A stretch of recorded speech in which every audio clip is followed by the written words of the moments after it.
ഈശോമിശിഹായ്ക്ക് സ്തുതിയായിരിക്കട്ടെ. ആദം മുതൽ നോഹ വരെ ആദത്തിൻ്റെ വംശാവലി ഗ്രന്ഥമാണിത്. ദൈവം മനുഷ്യനെ തൻ്റെ സാദൃശ്യത്തിൽ സൃഷ്ടിച്ചു. സ്ത്രീയും പുരുഷനുമായി അവരെ സൃഷ്ടിച്ചു. അവിടുന്ന് അവരെ അനുഗ്രഹിക്കുകയും മനുഷ്യനെന്ന് വിളിക്കുകയും ചെയ്തു.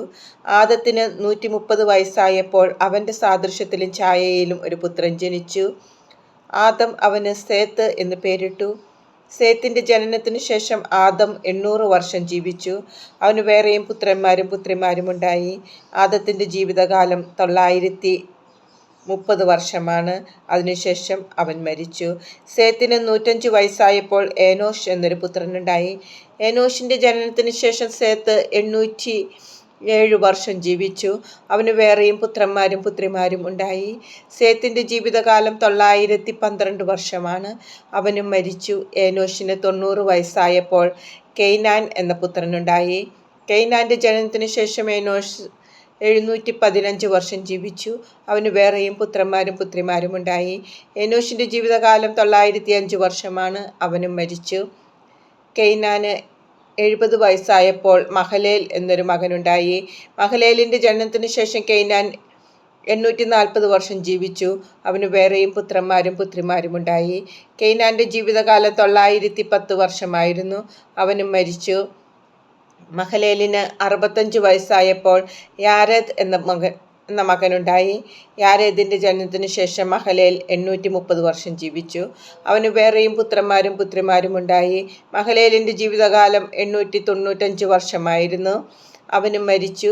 യാരേദിന് 162 വയസ്സായപ്പോൾ ഹെനോക്ക് എന്നൊരു പുത്രനുണ്ടായി.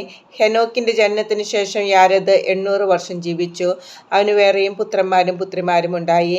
യാരേദിൻ്റെ ജീവിതകാലം 962 വർഷമായിരുന്നു.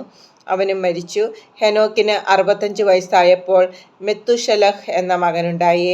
മെത്തുശലഹിൻ്റെ ജനനത്തിനു ശേഷം ഹെനോക്ക് 300 വർഷം കൂടി ദൈവത്തിന് പ്രിയപ്പെട്ടവനായി ജീവിച്ചു. അവന് വേറെയും പുത്രന്മാരും പുത്രിമാരും ഉണ്ടായി.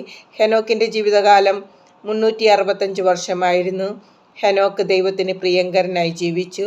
പിന്നെ അവനെ കണ്ടിട്ടില്ല. ദൈവം അവനെ എടുത്തു. 187 വയസ്സായപ്പോൾ മെത്തുശലഹ് ലാമേക്കിൻ്റെ പിതാവായി. ലാമേക്കിൻ്റെ ജനനത്തിനു ശേഷം മെത്തുശലഹ് 782 വർഷം ജീവിച്ചു. അവന് വേറെയും പുത്രന്മാരും പുത്രിമാരും ഉണ്ടായി. മെത്തുശലഹിൻ്റെ ജീവിതകാലം 969 വർഷമായിരുന്നു. അവനും മരിച്ചു. ലാമേക്കിന് 182 വയസ്സായപ്പോൾ ഒരു പുത്രനുണ്ടായി. കർത്താവ് ശപിച്ച ഈ ഭൂമിയിലെ ക്ലേശകരമായ അധ്വാനത്തിൽ അവൻ നമുക്ക് ആശ്വാസം നേടിത്തരും എന്ന് പറഞ്ഞ് അവനെ നോഹ എന്ന് വിളിച്ചു. നോഹയുടെ ജനനത്തിനു ശേഷം ലാമേക്ക് 595 വർഷം ജീവിച്ചു. അവന് വേറെയും പുത്രന്മാരും പുത്രിമാരും ഉണ്ടായി. ലാമേക്കിൻ്റെ ജീവിതകാലം 777 വർഷമായിരുന്നു.